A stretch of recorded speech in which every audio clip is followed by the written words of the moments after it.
Hola, ¿qué tal? Buenas noches, chicas y chicos. Hoy les grabo este video para explicar el trabajo número 2 que tenemos en nuestra materia de lengua y literatura del CENS 451, segundo año. Este trabajo yo ya se los mandé hace unos días, la semana pasada. Y hoy, para reemplazar la clase presencial de consulta que teníamos, que ustedes saben que es una clase optativa, que ustedes pueden asistir si quieren, si no, no. Sí, pero es una clase donde yo vuelco explicaciones sobre los temas teóricos que estamos viendo, acompañados de lecturas literarias. Y en este caso, el contenido y tema de este trabajo es el texto expositivo y el texto argumentativo. Por acá yo les dejé una pequeña introducción con la información sobre cada uno de estos textos. En primer lugar, el texto expositivo o explicativo, que seguramente ustedes ya conozcan, porque es una clase de texto que se ve desde primaria, los primeros años de secundaria. Y es un texto que usamos para informarnos, ¿sí? Son textos informativos que presentan datos, presentan información y están hechos justamente para que el público en general, el público educativo o cualquier persona acceda a ese tipo de información. Son textos que están hechos para estudiar, no son demasiado complicados, ¿sí? Depende, hay diferentes grados de complejidad, por supuesto, y los podemos encontrar normalmente en manuales escolares, enciclopedias, portales de internet, informativos y diferentes libros sobre las diferentes disciplinas, ¿no? Historia, geografía, literatura, lengua, psicología, etc. Acá, si se fijan, dice que la función principal de estos textos es informar, ¿sí? Y lo que hacen es explicar, ¿sí? O exponer una cierta información para que los espectadores, ¿sí? O los receptores la puedan aprender, la puedan conocer. Dice ahí que el texto expositivo no solo proporciona datos, sino que además agrega explicaciones, describe con ejemplos y analogías, las analogías son las comparaciones, con el fin de guiar y facilitar la comprensión de determinado tema. Los textos explicativos muchas veces contienen imágenes, gráficos, cuadros, viñetas o ítems para poder esquematizar la información de diferente manera y así lograr que todos los lectores puedan comprenderla. Estos textos entonces son informativos, dicen ahí los ítems de abajo, presentan datos, información sobre fechas, personajes, sucesos, teorías. Son explicativos porque justamente esta información está explicada de diversas maneras para que todos la puedan entender. Y dice que son directivos porque funcionan como una guía de la lectura, presentando claves explícitas, introducciones, títulos, subtítulos, resúmenes a lo largo del texto. Es decir, los textos explicativos que están preparados para una enciclopedia, para un manual, tienen una cierta guía para que el lector pueda ayudarse y comprender todo el texto. Muchas veces tenemos un título principal, subtítulos que dividen los diferentes apartados, donde vamos a encontrar explicaciones que son de un mismo tema, pero son particulares, ¿sí? Por ejemplo, yo tengo el tema la célula, ¿sí? En un primer apartado voy a explicar qué es la célula en general y después puedo tener diferentes apartados que expliquen las partes de la célula, ¿sí? Entonces, esos apartados pertenecen al tema principal, pero son más específicos. Muchas veces, como les dije, podemos encontrar esquemas, cuadros, dibujos ilustrativos o fotografías. También a veces en estos textos encontramos al final un resumen, ¿sí? Que ya muchas veces les ahorra a ustedes la tarea. Si ustedes necesitan ese texto para estudiar, hay veces que ese resumen ya está al final del texto o a veces puede que esté al principio. Estos textos, como dice al final en el último párrafo, están presentes en todas las ciencias, no solo las ciencias naturales o exactas, sino por supuesto que en las ciencias también sociales, como la historia, la geografía, la psicología, la economía, la literatura. Bien, después de ver este tipo de texto, vamos a pasar a otro tipo de texto que tiene algunos componentes más, que es el texto argumentativo o también llamado texto de opinión. Estos tipos de textos son discursos o textos que no solo brindan información general, sino también contienen una opinión, ¿sí?, de quien emite o escribe ese texto. Bien, en cambio, los textos explicativos no hay una opinión, ¿sí? Solamente encontramos datos o explicaciones de un hecho. Puede ser un hecho objetivo, aislado, o puede ser incluso un hecho que tiene que ver con los sujetos, con la vida humana, pero no hay una opinión de la persona que escribe sobre ese tema, sino que solamente se centra en explicar ese suceso, ese dato, ese contenido. En cambio, en los textos argumentativos encontramos argumentos que sostienen una determinada opinión, ¿sí? Los argumentos son esas hipótesis, ¿sí?, esas frases o esas proposiciones que nosotros hacemos para sostener lo que estamos diciendo. Bien, por ejemplo, ahí dice que las editoriales, las cartas de lectores, críticas de espectáculos, ensayos, que es un tipo de texto. La editorial es un texto justamente de opinión que encontramos en diarios digitales, diarios en papel. Son textos de opinión en los cuales el emisor, es decir, el que escribe el texto, expresa su parecer, su opinión acerca de algún tema. Y lo fundamenta por medio de argumentos, ¿sí? Por ejemplo, si yo digo, fumar es perjudicial para la salud, ¿bien? ¿Qué fundamentos o argumentos voy a dar? Y seguramente casi todos científicos, ¿no? Que fumar produce tendencia a cáncer de pulmón, produce algunas cuestiones relativas a la piel, ¿sí?, a otros órganos del cuerpo, a todo el aparato respiratorio, nos da menor calidad de vida. Bueno, un montón de argumentos que ustedes seguramente ya saben, pero son, ¿sí?, esos argumentos son esas proposiciones con lo que yo sostengo esa opinión. Por ejemplo, esa de fumar es perjudicial es una opinión que en general tiene mucha base científica, entonces nadie vendría a opinar, ¿sí?, y decir que fumar no es perjudicial porque está comprobado científicamente que lo es. Pero, por ejemplo, yo digo, los perros son mala compañía. ¿Bien? Tengo esa opinión. Muchas personas van a pensar completamente diferente, van a pensar que los perros son una buena compañía, ¿no? Imagínense que tenemos dos personas. ¿Qué va a pasar? Cada persona va a tener sus propios argumentos. La que dice que los perros no son buena compañía va a decir, no me gustan los perros porque son sucios, son ruidosos, hay que ocuparse de darles su alimentación, se pierden, no te hacen caso, ¿bien? Eso piensa una persona. Y otra persona puede pensar, los perros son muy cariñosos, son fieles, están siempre con vos, te acompañan en momentos que quizás estás solo o no estás en compañía de personas o de seres humanos, ¿sí? Te brindan amor incondicional. Podemos de los dos lados encontrar argumentos que pueden ser válidos, ¿sí?, y forman ese conjunto de argumentos la opinión de cada persona. Y por supuesto, esto yo lo hice en forma oral, pero lo podemos volcar en un texto. Y así escribimos los textos argumentativos. ¿Qué tienen en particular estos textos? Que muchas veces presentan subjetivemas y modalizadores. Y a la vez también muchas veces presentan polifonía. Poli en griego quiere decir muchos y fono es sonido o voz. Polifonía significa la presencia de más de una voz o de muchas voces. Quiere decir que, por ejemplo, en un texto, si yo quiero hablar, vamos a otra tesis o otra postura u opinión. Yo digo que el ejercicio es bueno para la salud. Si yo tengo esa postura, ¿qué voy a hacer? ¿Qué argumentos voy a usar para sostener esa opinión? Evidencias científicas acerca de lo bien que el ejercicio hace a la salud, hacia el sistema cardiovascular, la composición corporal, para bajar grasa, para liberar energía, mantenerse activo y mantener buena circulación, un montón de cosas. Y, por ejemplo, yo soy una persona normal, no un docente.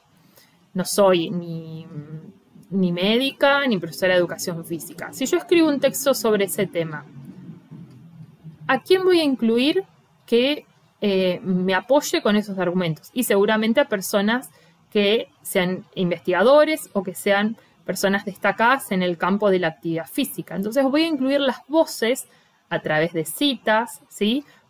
O a través de frases de esas personas que llamamos citas en mi texto. Eso es la polifonía, ¿sí? La presencia de otra voz dentro del texto que yo escribo. Por ejemplo, yo estoy hablando, ¿no?, de que el ejercicio es bueno para la salud y cito a un médico famoso que investigó una determinada cantidad de personas que hacían ejercicio físico y otro grupo que no hacía y los resultados que arrojó, de la mejor calidad de vida de los que realizaban ejercicio, ¿sí? Yo estoy incluyendo la investigación y la voz y la opinión de otra persona.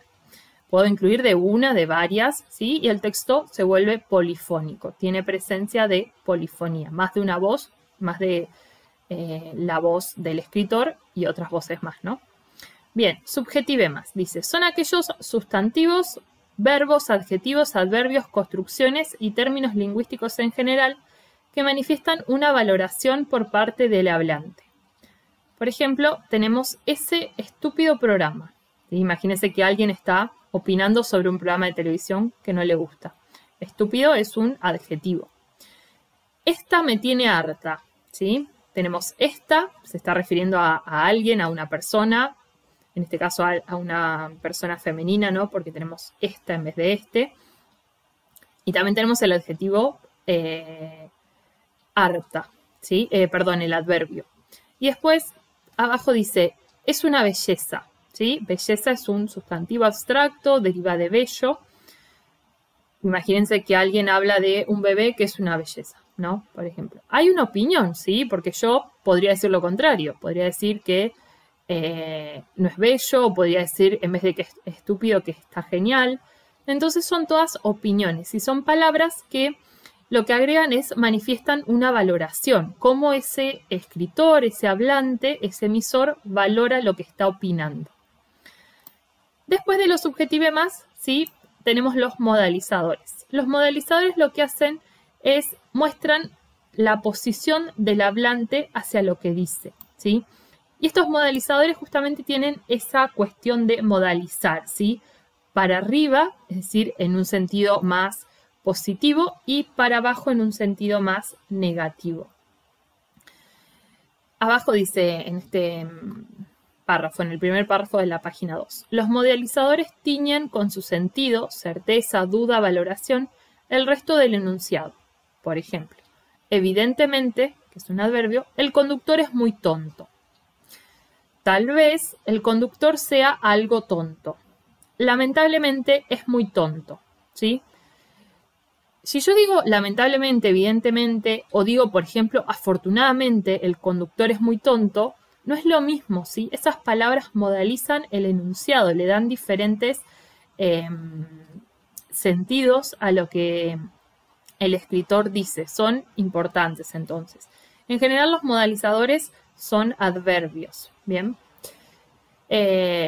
Acá abajo dice, pueden funcionar como modalizadores los adverbios y las frases adverbiales, como en los ejemplos anteriores que vieron que se los resalté con cursiva. También los verbos creer y suponer. Por ejemplo, expresan la no certeza del hablante, mientras que saber expresa la certeza. Yo siempre en los exámenes les digo a los estudiantes que rinden, cuando ustedes dicen, no ustedes, pero en general los estudiantes a los que yo les tomo examen, dice, creo que esto era, o pienso que, supongo que, cuando se dice eso, se muestra un grado de duda, ¿sí? De que no estás seguro de lo que estudiaste y lo que estás diciendo. Cuando nosotros queremos demostrar algo, demostrar que sabemos en un examen, en un trabajo o en cualquier situación de la vida cotidiana, no solo en un examen, utilizar esos verbos, ¿sí?, generan duda a lo que o le dan un sentido de duda a lo que estoy diciendo. ¿Bien? En cambio, si yo utilizo afirmaciones que no incluyen esos verbos, puedo generar más certeza, más seguridad sobre lo que estoy diciendo. Bien, bueno, estos dos puntos nos explicaban y ejemplificaban algunos elementos que pueden contener los textos argumentativos, y ahora vamos a ver la estructura de estos textos, ¿sí? Los textos argumentativos casi siempre parten con una opinión, ¿sí? Que tiene forma de afirmación o de tesis, así se llama. Muchas veces esa opinión está en el título. Hay veces que no aparece esa tesis explicitada, es decir, no aparece en el título o de forma explícita diciéndose, bueno, la tesis de este trabajo es, a veces no aparece así y tenemos que recuperarla a medida que leemos el texto, tenemos que buscarla, está un poco escondida. ¿Qué estrategias o qué recursos utilizan estos textos? Que nosotros podemos utilizar cuando en algún momento escribamos este tipo de textos o recursos que podemos reconocer al momento de leer un texto argumentativo. Bien, estos son el planteo de causas-consecuencias, la analogía o comparación, la ejemplificación, dar ejemplos, la cita de autoridad, que es lo que les expliqué hoy de incluir la voz de una persona que posee autoridad en ese campo del saber, en esa disciplina. Por ejemplo, si yo en física cito a Albert Einstein o Einstein, es una persona muy reconocida por sus estudios, entonces a mi trabajo le va a dar más prestigio, ¿sí? Le va a dar mayor reconocimiento.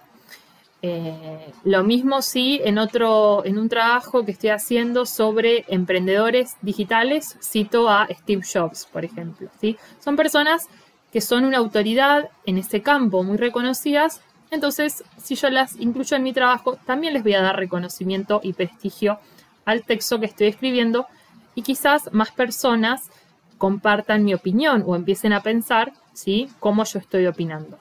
Porque algo que me olvidé decirles es que los textos argumentativos en general buscan persuadir al espectador o al receptor. Es decir, ¿para qué yo voy a decir mi opinión? Porque quiero que las otras personas piensen por lo menos como yo o reflexionen sobre lo que yo estoy diciendo y quizás compartan los mismos pensamientos o los mismos opiniones que yo estoy formulando, ¿sí?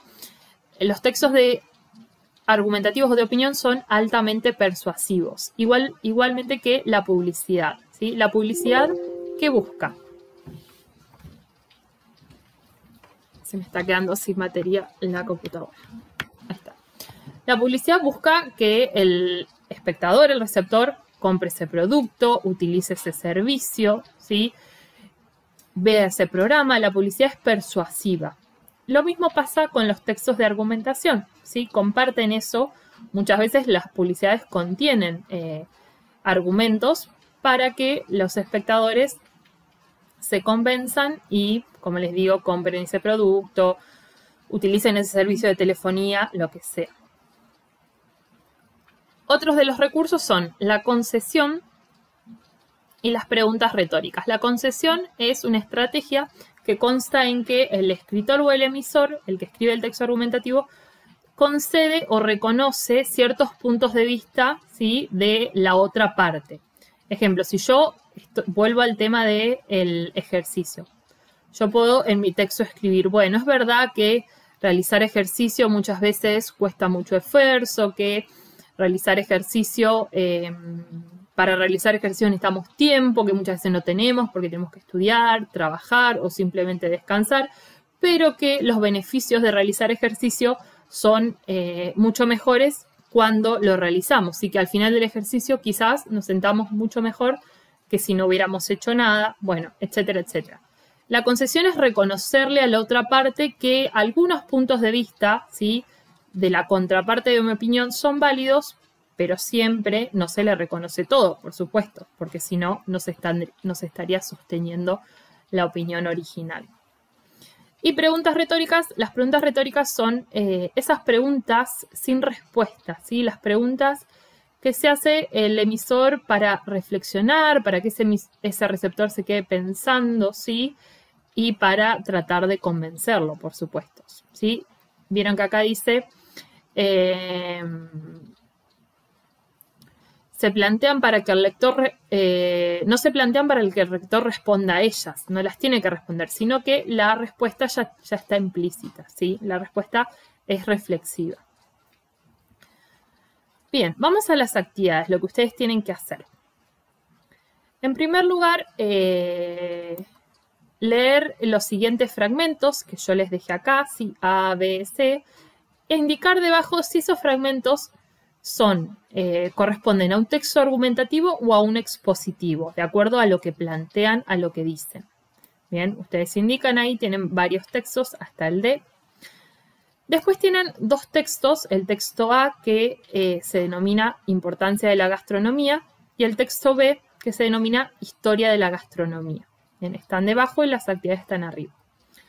Lo que ustedes tienen que hacer es leer esos textos y buscar en cada uno los siguientes recursos. Si no se acuerdan cuáles eran los recursos, los van a buscar arriba, que está la explicación al principio del texto, que vimos recién. Ejemplificaciones, citas de autoridad, planteo de causa-consecuencia, definición y enumeración. Buscan esos recursos en cada texto. No quiere decir que en cada texto estén todos los recursos, ¿sí? Quizás en un texto haya algunos, en otro texto haya otros, ¿sí? En los textos explicativos a veces encontramos citas de autoridad, a veces no, ¿sí? En general, en los dos tipos de texto, el expositivo y el argumentativo, encontramos ejemplificación. Bien, la definición casi siempre está dentro de los textos expositivos, así que ustedes después de leerlos se van fijando y van marcando con subrayado o si quieren los copian, estos recursos en estos textos. Es decir, buscan, a ver, bueno, ¿hay algún ejemplo acá en este texto o una definición o una enumeración? Y después van al otro y hacen lo mismo. En el punto 3 tienen que buscar ahora modalizadores y subjetivemas, ¿sí? En estos dos textos. Hay un texto que posee más, entonces marquen en ese texto si los encuentran. Punto 4, revisan y se fijan en cuál texto hay un tema y en cuál una tesis. ¿Cuál es la diferencia entre tema y tesis? La tesis contiene una hipótesis o una propuesta, una opinión, una argumentación, ¿sí? Por ejemplo, los perros son los mejores compañeros. Eso es una tesis. En cambio, si yo digo las diferentes razas de perros, eso es un tema. Contiene explicación, contiene información, sin opinión. No hay opinión en las diferentes razas de perros. En cambio, en el perro es la mejor compañía, hay una opinión, ¿sí? Entonces, buscan en cuál de los textos hay una tesis y en cuál de los textos hay un tema. Revisen los títulos, además de todo el texto, porque los títulos le van a ayudar mucho. Por último, punto 5, tienen que definir cuál de esos dos textos, el texto A o el texto B, es argumentativo y cuál es expositivo. Y fundamenten la respuesta. Digan por qué les parece que ese texto es argumentativo y por qué les parece que ese otro texto es expositivo, ¿sí? No es difícil la actividad, tienen que tener en cuenta el material teórico que les dejé para realizar y por supuesto tienen que leer cada texto, ¿sí? Así que bueno, los dejo, espero que puedan realizarlo esta semana. La semana que viene no tenemos clase presencial y la otra semana ya sí tenemos clase. Ahí ustedes me pueden entregar este trabajo, ¿sí? Sería, esperen que revise acá, el miércoles 5 de mayo. Bien, les mando un saludo, espero que sigan muy bien y nos vemos en la próxima clase. Adiós.